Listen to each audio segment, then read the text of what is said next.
அப்புறம் தலைவர் சொல்கிறது தான் இவங்க கேட்கணும். காலம் ஃபுல்லாக வெளியே போகாத, சாப்பிடாத, தூங்காத, அவனை பார்க்காத, இவனை பார்க்காத, பிள்ளை பத்துக்கா வீட்டிலேருந்து. எஸ் விஜய் அரசியலுக்கு வந்த விஷயங்கள் எனக்கு நல்ல விஷயம் படுது. ஏதாவது மக்களுக்கு பண்ணணும். ஏன்னா அரசியலை வந்து சோழி முடிச்சிடும்.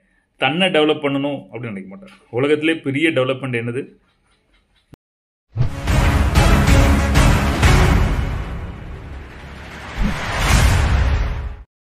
கோபிநாத்தோட ஸ்பீச் நிறைய பார்த்துருக்கேன். இந்த கேன்னு வந்து நிறைய அமிர்தா இன்ஸ்டியூட் அங்கே எங்கே இவர் கூப்பிட்டு போவாங்க. இவர் பேசுவார். தெரியல 5 லட்சம் 10 லட்சம் ஆகலாம். இவர் நான் நீயானால பேசியிருக்கேன். நீயானால் பேசும்போது எனக்கு சப்போர்ட்டிவாக பேசியிருக்காரு. ஏன்னா நான் வந்து நியாயத்தை பேசினேன். அதனால் கோபிநாத் அப்புறம் வந்து எம்எம்ஜி ரெண்டையும் நான் யோசித்து பார்க்குறேன். கோபிநாத் மாதிரி இவர் எத்தனை பேரை உருவாக்குறதுக்கு கோபிநாத் என்ன முயற்சி பண்ணியிருக்காரு கேட்டா, இவங்க ஒரு இடத்துல பேசுவாங்க. அதுக்கு வந்து பரட்டுகள் இருக்கும். அவருக்கு பணம் கொடுப்பாங்க, போயிடுவார். அதுக்கப்புறம் அவங்க பேசினவங்க நிலைமை என்ன ஆச்சு தெரியாது. ஒவ்வொருத்தரும் ஒரு வாழ்க்கையை எப்படி எப்படிலாம் டிசைன் பண்ணலாம் அதை பற்றி சொல்கிறேன். ஒன்று வந்து இவங்க நீனா நடத்துவாங்க, எங்கேயாவது ப்ரோக்ராம் கூட்டுவாங்க, சங்கர் படத்துக்கு ஆங்கராக போவாங்க, நெக்ஸ்ட்டு கெஸ்ட்டு கூப்பிட்றதெல்லாம் பண்ணுவாங்க. அங்கே ஒரு 5 லட்சம் 10 லட்சம் எவ்வளோ சம்பாதிச்சிட்டோ அவர் லைஃப்பை பார்த்துட்டு அங்கே போயிட்டுருக்காங்க. எந்த தொந்தரவும் கிடையாது, சச்சரவும் கிடையாது. செலிப்ரிட்டி கூப்பிட்டு இடத்துக்கு போகணும், பேசணும், பைசா கொடுப்பாங்க, முடிஞ்சு போச்சு. நான் என் பொண்டாட்டி என் பிள்ளை கதை, அவ்வளோதான். இவங்க பேசுகிறதுக்கெலாம் ஒரு பெரிய இன்ஸ்டியூட் மாதிரி ஆரம்பித்து ஒவ்வொருத்தரையும் காலம் ஃபுல்லாக வழி நடத்தி கூப்பிட்டு போய் அப்படிலாம் பண்ண முடியும் அப்படின்னு நினைக்கிறேன். ஆனால் அவங்க ஏன் பண்ணலன்னு தெரில. எதுக்கு நமக்கு நம்ம வேலையை பார்த்துட்டு போனோமா, பேசணுமா, வந்தோமா, அதோட முடிஞ்சு போச்சு. எந்தெந்த காலேஜ் கூப்பிட்டாங்களோ பேசணும். நிறைய காலேஜில் இவர் பேச கூப்பிடுவாங்க. அவங்க ஏன் கூப்பிடுவாங்கன்னா, இவரை கூப்பிட்டா அந்த காலேஜுக்கு பெருமை. அந்த காலேஜுக்கு பெருமைனா நிறைய அட்மிஷன் வரும், நிறைய பேர் சேருவாங்க. அந்த காலேஜில் கோபிநாத் வந்து பேஸ்ட் பண்ணுறப்போ பெரிய காலேஜ் தான் இருக்கும். ஏன்னா இவருக்கு 5 லட்சம் கொடுத்துருப்பாங்க. அந்த 5 லட்சம் யார்ட்ட வாங்குவாங்க? இந்த அட்மிஷன் வாங்குறாங்களா அவங்ககிட்ட வாங்குவாங்க. இது காணாதுன்னு இந்த பிகே நூட்ஸு இந்த மாதிரி நிறைய பின்னாடி சேனல் இருக்கலாம். இவங்களும் அவங்கள போயிட்டு வீடியோ எடுத்துருவாங்க. வீடியோ எடுத்து அவங்களுக்கு அதுக்கு கொஞ்சம் பைசா கொடுத்து அதை வந்து இவங்க காசு ஆக்கிடுவாங்க.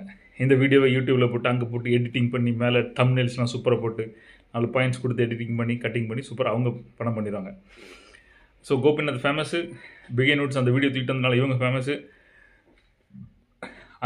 அந்த காலேஜ் ஸ்கூலு இன்ஸ்டியூட் இருக்குல்ல அவங்க ஃபேமஸு. ஏன்னா அவங்க தான் கூப்பிட்டு வந்தாங்க. ஸோ அந்த காலேஜுக்கு இவரெலாம் பேச வந்திருக்காரு தெரியுமா அப்படின்னு. பட் யாருமே காங்க்ரீட்டாக ஒருத்தங்களை வந்து ஏபிசிடிலேருந்துட்டு கூட்டிகிட்டு போய் அந்த இடத்துக்கு குடும்பம் வாங்குறதுக்கு இவங்களாம் இருக்காங்களான்னு எனக்கு தெரியல. நான் சொல்கிற ஏபிசிடி வந்து காலேஜில் first year, second year, fourth year, அப்புறம் டாட்டா பாபாய், நீ நாசமாக போ, எனக்கு தெரியாது அப்படின்னு விட்றதா, அல்லது பேருக்கு பிளேஸ்மெண்ட்லாம் வச்சு ஏமாற்றிட்டு ஏதோ ஒரு கம்பெனியில் சேர்த்து விட்டு விடுறதா. நான் சொல்கிறது மேஜர் ஸ்டூடெண்ட்ஸ். அதில் கொஞ்சம் ஸ்டூடெண்ட்ஸு பிளேஸ்மெண்ட் இருப்பாங்க, சம்பாதிச்சிருப்பாங்க, செட்டாக இருப்பாங்க. நான் சொல்ல, நான் மேஜர் சொல்கிறேன். இந்த ஒரு பொலிட்டிக்ஸ் எப்படி நடக்கல அதை சொல்கிறேன். எல்லாருமே சும்மா அப்படி இப்படி சுற்றுறாங்க. எதை செய்யணும், ஏன் செய்யணும், எங்கே படிக்கணும், என்ன செய்யணும், அந்த ஐடியா யாருக்கும் இல்லை. அதை பற்றி சொல்கிறேன். உன் பிள்ளை என்ன படிக்கி? எம்பிஏ படிக்கி. என் பிள்ளை பிஏ எக்கனாமிக்ஸ் படிக்கி, எனக்கு கெமிஸ்ட்ரி படிக்கி, எனக்கு பயோ அந்த அதை படிக்கி, இதை படிக்கி அப்படின்னு சொல்லிட்டு ஒருத்தர் பெருமை சேர்த்து அந்த பிள்ளையை படிக்க வைக்கிறதுலையும், அப்புறம் ஒரு 3 வருஷம் படிக்கும் ஊடியில் நல்லா மாப்பிள்ளை வந்தால் பிடிச்சி வச்சு அவனை கட்டி வச்சிருது. அப்புறம் தலைவர் சொல்கிறது தான் இவங்க கேட்கணும். காலம் ஃபுல்லாக வெளியே போகாத, சாப்பிடாத, தூங்காத, அவனை பார்க்காத, இவனை பார்க்காத, பிள்ளை பத்துக்கா வீட்டிலேருந்து வேலை பண்ணிக்கா, எங்கேயும் போகக்கூடாது என்ன அப்படி சொல்லிட்டு. ஏன்னா அங்கே வந்து ஒரு அடிமையை அவங்க அம்மா அப்பா வளர்த்து வச்சுட்டாங்க. அந்த அடிமையை அப்படியே கொண்டு போய் இன்னொருத்தர் கொடுத்துட்டாங்க. உடனே அவரும் அங்கே பண்ணுவார். அல்லது கொஞ்சம் ஏறி போச்சுன்னா இது அவனை அடிமையாக்கிறோம், அது வேறு கதை. ஸோ இந்த மக்களும் பேரண்ட்ஸும் என்ன பண்ணுன்னு தெரில. நம்ம 9th Wonder வீடியோ சர்ச் பண்ணுங்க, உங்களுக்கு கிடைக்கும். 9th Wonder சொன்ன மாதிரி கரேஜ்க்கு ஆப்போசிட் என்ன தெரியுமா? கன்ஃபார்மிட்டி.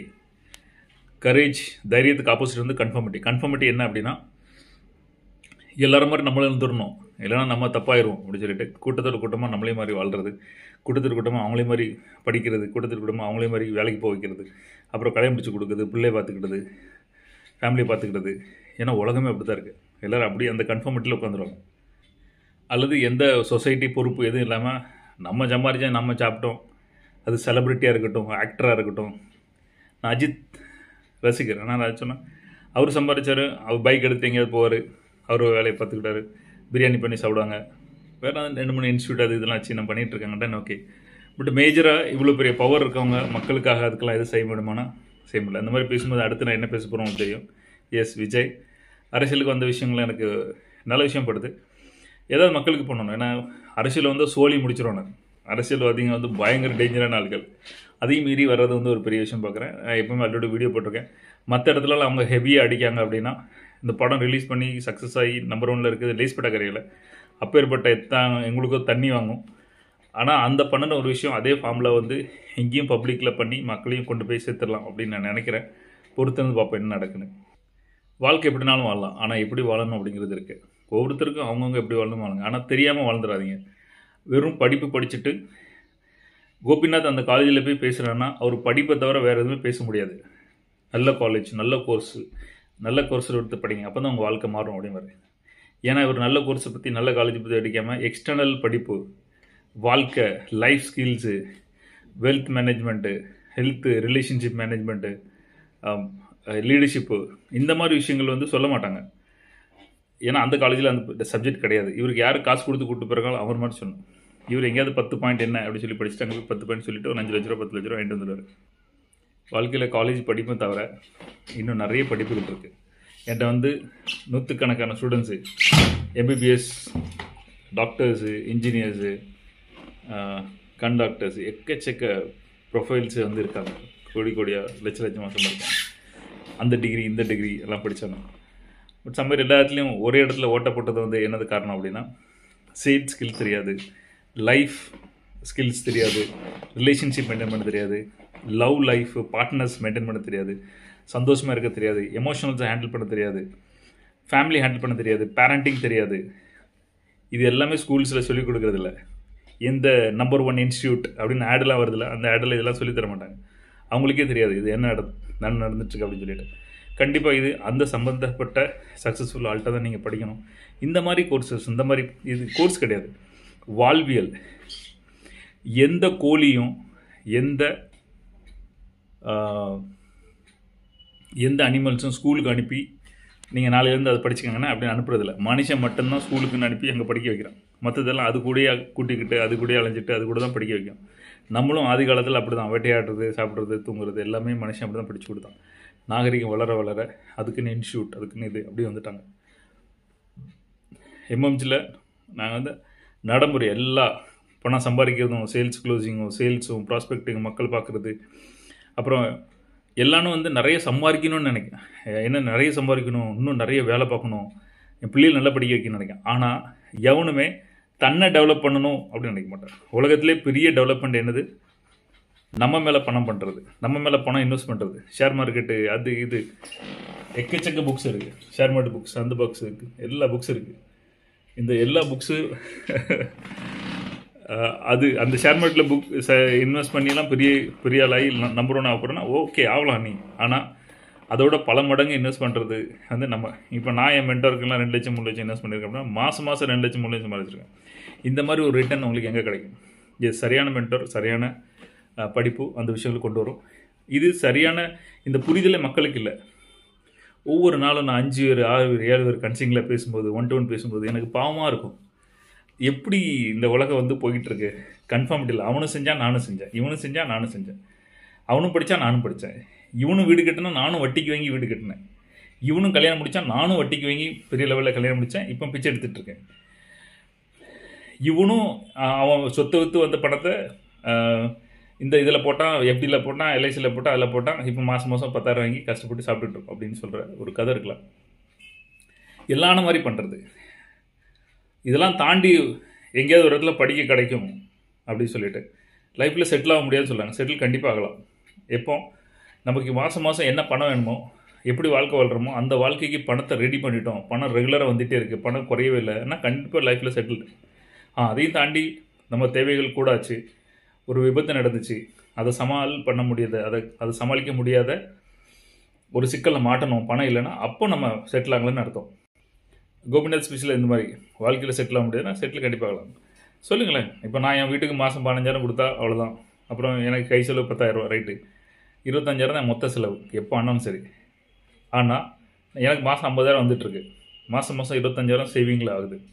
என் லைஃப் ஏன் பிரச்சனை ஆக போகுது? என்ன கொஞ்சம் பண்ணால் ஹார்ட் அட்டாக் வரும், பிரச்சனை வரும், அது வரும், இது வரும்.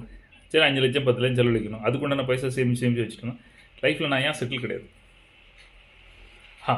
பிள்ளையில் வந்து 10 லட்சம் 20 லட்சம் எல்லாத்தையும் 5 லட்சம் ஒரு மெச்சிக்கிற மாதிரி கல்யாணம் பண்ணி கொடுக்குறது, அந்த மாதிரி அமெரிக்கா ரஷ்யாவில் போய் எம்பிபிஎஸ் படித்து வச்சு 40 லட்சம் 50 லட்சம் செலவழிக்கிறது, அதெல்லாம் கண்டிப்பாக ஆப்பு வைக்கும். அந்த மாதிரி விஷயங்கள்லாம் பண்ணும்போது கண்டிப்பாக லைஃப்பில் செட்டில்டே கிடையாது.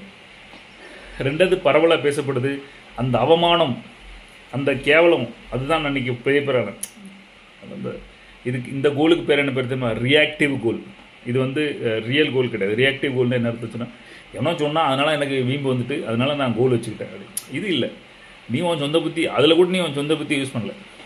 நீ உன் கோல் வைக்கிறதுல கூட சொந்த புத்தி யூஸ் பண்ணல. அதுவும் அடுத்தவன் புத்தி தான் யூஸ் பண்ணியிருக்கேன். அடுத்தவன் தான் உனக்கு ஊசி பேத்தி விட்டுருக்கான். எல்லாத்துக்குமே உன்னை அடுத்தவன் பண்ணும்போது உன் கையில் என்ன இருக்குது இல்லையா? அன்றைக்கி ஒருத்தன் கேவலப்படுத்தினான்னா இது எமோஷனல் பாயிண்ட்ஸே நிறைய பேருக்கு புரியல. ஒருத்தன் நம்மளை பாராட்டுறான், நம்ம மேலே போகிறோம். ஒருத்தன் நம்மளை கேவலப்படுத்துகிறான், அழுகிறோம், கேட்டு என் புருஷன் ஒரு வார்த்தை சொன்னார், நான் ஆமாம் பெரிய பிடுங்கினார் அவர். அல்லது என் பொண்டாட்டி சொல்லிட்டா, மாமனார் சொல்லிட்டா, என் ஃப்ரெண்டு சொல்லிட்டான், அன்றைக்கி அந்த ஹோட்டலில் நீ அவமானப்படுத்துகிறான். அதெல்லாம் சும்மா குப்படா. அது நடக்கிறது நடக்கும். அதை பற்றி டைலாக்லாம் பேசக்கூடாது. பாம்பேயில் எஸ்ஏஎஸ் காலேஜ் சயினில் நான் வந்து 60 மார்க்ஸை 60% எடுத்திருந்தேன். அப்போ இனி அந்த காலேஜில் ரிஜெக்ட் பண்ணிட்டாங்க. அப்புறம் எங்கேயோ போய்ட்டு என்கேஎஸ் காலேஜ் விடல, அங்கே போய் படித்தேன். அதுக்கப்புறம் கொஞ்ச நேரம் கழிச்சு நான் ஸ்பீக்கர்லாம் ஆனதுக்கப்புறம் அந்த காலேஜில் நான் ட்ரைனிங் போனேன். எந்த காலேஜில் எனக்கு ரிஜெக்ஷன்ஸ் பண்ணாங்களோ அந்த கோட்டு போட்டு நான் உள்ளே போனேன். அன்றைக்கி அந்த ட்ரைனிங் போனேன். அந்த வாசல் நின்று அப்படியே அந்த பேரை பார்த்தேன், அதை பார்த்தேன், அவரை உள்ளே போனேன். உடனே என்னை விருத்த காலேஜில் நான் போயிட்டேன்டா அப்படி. அதெல்லாம் கிடையாது. அதெல்லாம் போகிற போக்கில் நடக்கும். அது சத்தம் மிச்சம்லாம் போயிட்டே இருக்கணும். அதுக்கப்புறம் வேறு என்ன பண்ணேன், நெக்ஸ்ட் என்ன போனேன், அதுக்கு மேலே என் பெருசாக பண்ண அந்த மாதிரி இதை ஒரு பெரிய டைலாகை வச்சுக்கிட்டு எவனோ ஒருத்தர் நம்மளை கவலைப்படுத்தினா அவனுக்கு எகென்ஸ்டாக போய் செஞ்சு கட்டுறது, அது கம்ப்ளீட்லி வந்து இது வந்து முட்டாத்தனம். அடுத்தவங்க அவன் முன்னாடி வாழ்ந்து காட்டுறது, அவன் முன்னாடி ஜெயிச்சு காட்டுறது, அவன் கேவலப்படுத்திட்டானா அதை வெஞ்சன்ஸாக வச்சுட்டு போகிறது, அப்படிலாம் இல்லை. உன் சொந்த புத்தி அதுலேயும் காட்ட மாட்டியா நீ? அப்படித்தான் நான் நினைக்கிறேன். எப்போவுமே கூலி வேலை பார்க்காதீங்க. இன்றைக்கின்னு வேலை பார்க்காதீங்க. இன்றைக்கி சம்பாரிச்சோம், இன்றைக்கி சாப்பிட்டோம், தூங்கினோம், ரைட்டு சூப்பர். அல்லது பொறுப்பு இல்லாமல் எங்கே போனாலும் பணம் கிடைக்கி, பேர் கிடைக்கி, ஓகே அப்படி ஒட்டிட்டு அந்த மாதிரி இல்லாமல் ஏதாவது ஒன்று உருவாக்குங்க. நம்ம இறந்ததுக்கப்புறம் இன்றைக்கி கோபி அவர் சொல்லிக்கிட்டு இருக்கிற இந்த விஷயங்கள் இவர் காலத்துக்கு அப்புறம் ஏதாவது உண்டா? நடக்காது. இவர் ஸ்பீச்சை வேணால் கேட்டுக்கிட்டே இருக்கலாம். உருவாக்க முடியுமா? இன்றைக்கி எம்எம்ஜி நூற்றுக்கணக்கான ஆயிரக்கணக்கான ஸ்டூடெண்ட்ஸு, அதுக்கு ஒரு சிஸ்டம், ஒவ்வொரு பாடங்கள் அவங்க படித்து அவங்க ஹஸ்பண்ட் ஒய்ஃப் ரிலேஷன்ஸ் நல்லாகிறது, பணம் சம்பாதிக்க ரெடி ஆகிறது, கோபம் பிரச்சனையிலேருந்து வெளியே வர்றது, சம்பாதிக்க அவங்க தன்னை டெவலப் பண்ணுறது, அந்த சம்பாதிச்ச பணத்தை சேமிக்கிறது, வெல்த்து க்ரியேட் பண்ணுறது, பணம் பிரச்சனை இல்லாமல் சாகிறது, ஸ்டெடியாக அவங்க லைஃப்பை கொண்டு போகிறது, இவ்வளோ விஷயங்கள் இருக்கலாம். இந்த மாதிரி நீங்கள் உங்களுக்குன்னு லைஃப்பில் எதை க்ரியேட் பண்ண போகிறீங்க? உங்கள் காலத்துக்கு அப்புறம் நீங்கள் பண்ண வழியில் யார் பார்ப்பா? உங்கள்கிட்ட ஒரு கேள்வி கேட்டுக்காங்க சொந்தக்காரன் சொக்காரன் ஃப்ரெண்ட்ஸ் எல்லோரும். ஏவாமே என்னென்ன தொழில் பண்ணால் எங்கள் அப்பாவோடு அந்த கடையை மூடிட்டு போயிட்டார், எங்கள் அப்பா அந்த பிஸ்னஸ் பண்ணாங்க அதோடு மூடிட்டார். ஏன் உங்கள் அப்பா அடுத்த ஜென்ரேஷன் ஏன் உருவாக்கலை? உங்கள் அப்பாவுக்கு அவ்வளோ அறிவு இல்லையா? உங்கள் அம்மாவுக்கு அவ்வளோ அறிவு இல்லையா? உங்கள் குடும்பத்துக்கு அதை அடுத்து நடத்திட்டு போகிற திறமை இல்லையா? அடுத்த லீடர்ஸை உருவாக்க திறமை இல்லையா உங்கள் குடும்பத்துக்கு? அதான் என் கேள்வி. நீங்கள் இருக்கும்போதே நீங்கள் இல்லாத ஒரு பிஸ்னஸை உருவாக்கணும். இன்றைக்கி மீட்டிங் நடக்குது, ட்ரைனிங் நடக்குது, நான் போனால் போவேன், போகலன்னா போக மாட்டேன். நான் போனாலும் போட்டான்னு நடக்க வேண்டியது நடந்துகிட்டே இருக்கும். நான் போனால் கொஞ்சம் எஃபெக்டிவாக நடக்கும், அது தான். பட் சம்மர் நடக்கும், நான் போனால் தான் நடக்க முடியல. இப்படி ஒரு சாம்ராஜ்யத்தை எல்லாம் சாம்ராஜ்யம் சொல்ல முடியாது. இந்த மாதிரிலாம் நீங்கள் உருவாக்கியிருக்கீங்களா? நீங்கள் ஒரு ஹோட்டல் வச்சுருக்கீங்க, அதெல்லாம் வச்சுருக்கீங்க, நீங்கள் போட்டனாலும் அந்த ஹோட்டல் நடக்கும். அப்படி பண்ணியிருக்கீங்களா? நீங்கள் என்ன தொழில் வச்சுருக்கீங்களா? தொழில் நீங்கள் இல்லாட்டினா நடக்குமா? அங்கே 4 பேர் மூளை மாதிரி முடிச்சு வைக்கி ஏமாத்தனம் வருவான், அவனெல்லாம் தாண்டி 4 பேர் பிடிக்கிட்டு போவான், அவனெல்லாம் தாண்டி அப்படி ஒரு சிஸ்டத்தை உங்களால் உருவாக்க முடியுதா? பண்ணிகிட்ருக்கீங்களா? அதுதான் நான் வாழ்க்கைன்னு நினைக்கிறேன். வேறு வாழ்கிறது எதுவுமே வாழ்க்கை கிடையாது.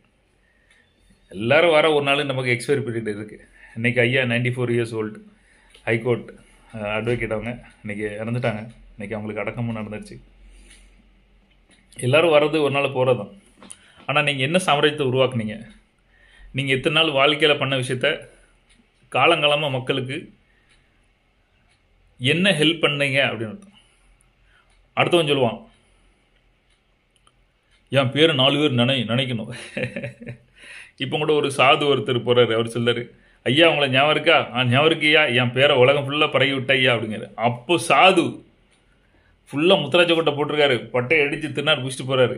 அவருக்கும் என் பேர் என் பேரை நீ மக்களுக்கு கொண்டு போய் சேர்த்துட்ட அப்படின்னு அங்கேயும் அவர்கிட்டயும் அந்த நான் இருக்குது. அந்த சன்னியாசிக்கிட்டே அந்த நான் இருக்குது. இப்படி தான் அந்த நம்ம சொசைட்டியில் உள்ள சாமியார்கள்லாம் இருக்காங்க. நான் கேட்குறேன், நீங்கள் ஏன் அந்த மாதிரி ஒரு விஷயத்த உருவாக்கலை? நீங்கள் ஏன் அப்படி உருவாக்க மாட்டேங்கிங்க? நான் பண்ணின விஷயத்த காலங்காலமாக என் பேர் சொல்லணும். இல்லை, நான் அந்த இன்ஸ்டியூட் வந்து ஆரம்பிக்கும் போது சுரேச்செல்லம் இன்ஸ்டியூட் அப்படி கூட ஆரம்பிக்கலாம். இல்லை, MMG training system master mind group. இங்கே எங்கேயும் சுரேச்செல்லம் வரக்கூடாது, சுரேஷ் அப்பா வரக்கூடாது, சுரேஷ் ஃபேமிலி வரக்கூடாது, சுரேஷ் பையன் வரக்கூடாது, சுரேஷ் மாவா வரக்கூடாது, சுரேஷ் பொண்டாடி வரக்கூடாது. It's a institute, it's a public. சம்மந்தப்பட்ட பொறுப்புள்ள தகுதியுள்ள திறமையுள்ள ஆட்கள் வருவாங்க. அவங்க தான் அதை நடத்தி கொண்டு போவாங்க. அப்படி தான் நடந்துகிட்ருக்கு. இது காலங்காலமாக ஓடும். நிறைய பேர் நான் பிஸ்னஸ் பண்ணேன், அப்புறம் என் பொண்டாட்டி தான் பார்க்க வச்சுருக்கேன். போடா, உன் பொண்டாட்டி தகுதியாக, உன் பொண்டாட்டி திறமை இருக்கா? உனக்கு கல்யாணம் முடிஞ்ச ஒரே காரணத்துக்காக, உனக்கு பிள்ளை பற்ற போட்டான்னு ஒரே காரணத்துக்காக நீ அவ்வளோ பிஸ்னஸை கொண்டு வர முடியுமா? புரியுது, எனக்கு புரியுது. சொத்து அவ்வளோ தான் கொடுக்குன்னு தான் கொண்டு வர. Okay dead. But is she eligible? அதுக்கு தகுதி இருக்கா? உன் பிள்ளை கொண்டு வரைய உன் பிள்ளைக்கு தகுதி இருக்கா? யார்? ரேமண்டு. அவர் மௌனை கூட்டு வந்தார், மௌனை கூட்டு வந்து மௌனம் எல்லாம் வந்தான். மௌன் துரத்தி விட்டானா தெருவில்? சோத்துக்கு போலையெல்லாம் வெளியே அலைஞ்சிட்ருக்காரா? அப்புறம் மாமன் வை வெளியே ஒன்று கூட்டம் தான் பண்ணுவான். பட் அந்த மாதிரி ஒரு சிஸ்டத்தை ஏன் நீங்கள் கிரியேட் பண்ண முடியல? அந்த ஒரு சிஸ்டம் நம்ம எம்எம்ஜி எனக்கு அப்புறம் எவ்வளோ காலம் ஓடுன்னு எனக்கு தெரியாது. நான் இருக்குந்துட்டு கேரண்டி. அதுக்கப்புறம் நான் இந்த மாதிரி உருவாக்கிறேன்னு நினைக்கிறேன். போகுது எனக்கு தெரியாது. இங்கே உள்ள நல்ல மக்களும் திறமையானவங்களும் எவ்வளோ தூரம் தூக்கிட்டு போகிறாங்க. ஏன் சாவுக்கு அப்புறம் யார் எவ்வளோ பேர் இதை கொண்டு போகிறாங்க? அதில் நல்ல மக்கள் அவங்களுக்குள்ள ஒருங்கிணைப்பு, அதுதான் முடிவு பண்ணும். என்னோட ரியல் ரத்தம் இருக்குல்ல, இந்த பிளட்டு, இந்த திங்கிங், இது யாருக்குள்ளே இறங்குதோ அந்த மக்கள்லாம் மெயினாக இருந்து டிசிஷன் மேக்கிங் எடுத்தாங்கன்னா அவங்க எம்எம்ஜியை நான் நினைக்கிற மாதிரி அதுக்கப்புறம் கொண்டு போங்க. எவ்வளோ காலம் போகும் எனக்கு தெரியாது. ஏன்னா நம்ம இருக்க வரைக்கும் அந்த சிஸ்டம் ப்ரூவ் பண்ணி வச்சிரும். அதுக்கப்புறம் போதெல்லாம் தெரியாது. நான் கேரண்டி சொல்ல முடியாது. நான் இருக்க வரைக்கும் தான் அது கேரண்டி. ஏன் கேள்வி என்னென்னா, நீங்களாம் ஏன் அப்படின்னு உருவாக்கல? ஒரு பொட்டி கடை வச்சுருக்கீங்க, உங்கள் பொட்டி கடை வச்சு முடிஞ்சோடனே முடிஞ்சு வச்சுக்காது. நீங்கள் செத்தோன்னே எல்லாத்தையும் அடிச்சு போட்டு போயிடுவாங்க. உங்கள் மாமா வேறு எங்கேயாவது வேலைக்கு போவோம், மாவா எங்கேயாவது வேலைக்கு போவோம், முடிஞ்சு வச்சுக்காது. ஏன் நீங்கள் உருவாக்கின விஷயத்த காலம் ஃபுல்லாக செய்யலை? எங்கேயாவது வேலைக்கு போவீங்க, 40-50 வருஷம் வேலை பார்ப்பீங்க, அப்புறம் ரிட்டைர்மெண்ட் பணம் கொடுப்பான், மாலைகளெல்லாம் போட்டு விடுவான். அந்த பணத்தை பேங்கில் போட்டு எவங்க இல்லையாவது எந்தையாவது கொடுத்துட்டு அப்புறம் கொஞ்சம் கொஞ்சமாக பணத்தை வாங்கி சாப்பிட்டுட்டு எப்போ சாவு வரும் அப்படின்னு வெயிட் பண்ணிகிட்டு இருக்குது. என்ன வாழ்க்கை இதெல்லாம்? அப்புறம் அவன் சொந்தக்காரன் சொக்காரெல்லாம் பார்க்குறது, கல்யாணத்துக்கு மொய் செய்கிறது, அவனை பார்த்துக்கிறது. அப்புறம் அவன் வீட்டில் விசேஷம்னா நீ இப்போ, அவன் செத்து போட்டானா நீ போவ, நீ செத்து போட்டானா அவன் வருவான். இது உன் சொந்தக்காரன் சொக்காரன் உன் ரிலேட்டிவ் தானே இருக்குது. நீ ஊருக்கு என்ன பண்ண? உலகத்துக்கு என்ன பண்ண? நீ இந்த வாழ்க்கையில் என்ன படிச்சுக்கிட்ட? நீ என்ன சாதிச்ச? நீ சம்பாதிச்சதும் நீ ஜெயிச்சதும் மற்றவங்களுக்கு எவ்வளோ பேருக்கு சொல்லிக் கொடுத்த? இன்றைக்கி விஜய் ஆக்டர்னா எப்படி ஆக்டர் ஆகணும், நான் எப்படி கோடியாக சம்பாதிச்சேன், அது மாதிரி நீங்கள் ஒவ்வொருத்தரும் எப்படி கோடியாக சம்பாதிக்கணும் அப்படியே ஒரு இன்ஸ்டியூட் வைக்கல? அப்படியே சொல்லிக் கொடுக்கல? ஒரு படம் எப்படி எடுக்கணும், எப்படி நடிக்கணும், எப்படி ஸ்டெப் பை ஸ்டெப்பாக ஹீரோ ஆகிறது, அதே அவங்களாம் சொல்லிக் கொடுக்கல? ஆனதுக்கப்புறம் வந்து நான் மக்களை காப்பாற்ற போகிறேன், என்ன உங்களை நான் காப்பாற்றுறேன் அப்படின்னு சொல்லி வராங்க இல்லையா, எல்லோரும் சேர்ந்து காப்பாற்றும் அப்படின்னு. அதெல்லாம் ஏன் மக்கள் யோசிக்க மாட்டேங்காங்க? இதெல்லாம் எனக்கு வர கேள்வி. எங்கே ஒரு செலிபிரிட்டியோ யாரோ தன்னைத்தானே மட்டும் காப்பாற்றிக்கிட்டு, தான் பேரை வாங்கிக்கிட்டு, தான் சொத்து சேர்த்துக்கிட்டு, தான் சம்பாரிச்சிக்கிட்டு மட்டும் சுற்றிட்டு இருக்கானா அவனுக்கு எனக்கு எந்த மதிப்புமே கிடையாது. அது எப்பேற்பட்ட கும்பனாக இருக்கட்டும், யாராக இருக்கட்டும். அதேமாதிரி எங்கள் மகாராஷ்டிரா அரசியல்வாதி, அவன் ஆட்சியெல்லாம் கவுத்து விட்டு அவரு வந்தார். அப்புறம் அவன் மௌனை கூப்பிட்டு வந்தார். எங்கே போஸ்ட் எடுத்தாலும் அவர் போட்டோம், மௌன் போட்டோம். ஷிண்டே அண்ட் அவரோட ஸ்ரீகாந்த் இதை 2 பேர் போட்டோம். யாரா அவனை வரும்போதே மௌனை கூப்பிட்டு வந்துட்டான். ஸோ இங்கே வந்து பொதுநிலம் கிடையாது. நாம் ஃபேமிலி நம்ம செட் ஆகணும், நம்ம பார்த்துக்கணும் அப்படின்னு தான் இருக்காங்க. தெரியல, எனக்கு இதெல்லாம் பார்த்தா ஏன் இவ்வளோ அசிங்கமாக தெரியுதுன்னு தெரியல.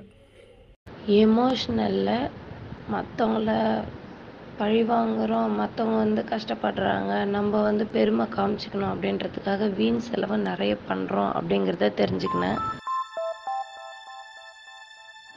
You're sick of my madness. Don't you tell me what I'm supposed to do. You're better off with